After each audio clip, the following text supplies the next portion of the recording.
Freddie Mercury's best friend and former PA, Peter Freestone, joins us now. Oh, goodness, Peter, where to start with? It's so many incredible memories. But what are your memories of the first time that you met Freddie? The very first time I was working at the Royal Opera House, of all places. Freddie was a special guest star at a charity show that the Royal Ballet put on. He performed Crazy Little Thing Called Love and Bohemian Rhapsody. I mean, being thrown around the stage by the dancers. I met him afterwards, and I just said it was absolutely amazing. It was, you know, his voice, Queen music, Royal Ballet. I mean, he was so polite. He was a real gentleman. And he said, but I've seen you at the Opera House. What do you do there? And so I explained that because I worked looking after costumes. And that was the end of the conversation. But he was so warm. You know, not the big superstar rock legend that you expect. No. Indeed, the entire band were like that, in fact. Yeah, they were very much so. They're very...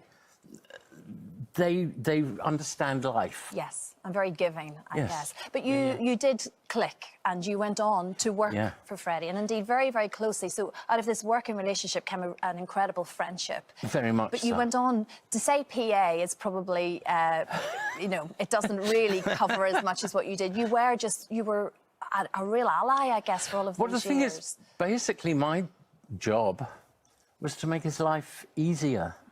You know, I paid the bills, I did the shopping, I answered the telephone, I did all of that sort of stuff. You allowed him to be the rock star. So he could, really, so he could create the music. Yeah. I mean, he had the hard job, he had to make the music.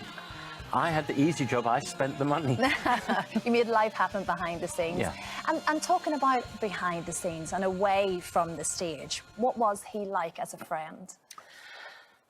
I've said it before and I will say it forever. Freddie was the kindest, most generous, loyal friend anybody could wish to have.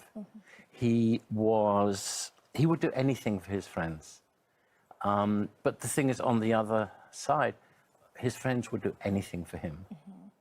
And you did, and you stood by him throughout all of those years, and until, in fact, his final moments, Peter, and you were very much part of that as well, which was, well, just horrific for all of you. And indeed, Freddie knew it was coming, didn't he? He knew. This was the thing. He decided 2 weeks before the end that he would have no more drugs that were keeping him alive. He would just have the painkillers. He still was in control. Although the disease was killing him, he still had that control. Well, you, as I say, have this wealth of knowledge on him and these incredible memories, which then became a valuable asset to the producers of the Bohemian Rhapsody movie, because you were sort of on set and basically making sure they got it right. It was, basically that was it, just to give little hints on how Freddie would have reacted to a situation, how he would have reacted to something. Also before, with the pre-production, making sure they got exactly the right cup and saucer. How his bag was packed was another thing, all of those sort of things. Because you don't realise how much detail goes into making one of these films. Of course. And you I mean, the end right. result was absolutely amazing, so... Yes, and you were happy with that. Well, it's a legacy, the movie, of course. There's a box set which is out now. It's called Never Boring, and it's Freddie's solo pieces there. The memory lives on and always will, obviously. You also believe, alongside the music, you go into schools to talk about AIDS and HIV, and it's to try and continually make people aware of the because disease. Particularly young people now in schools, it's never mentioned, it's not talked about, it's not talked about on the media. So they don't know what is out there, and it still kills. So that's part of the job. Well, still doing your bit. Well, such a delight to meet you, Peter. Thank you so much. And I believe he called you Phoebe.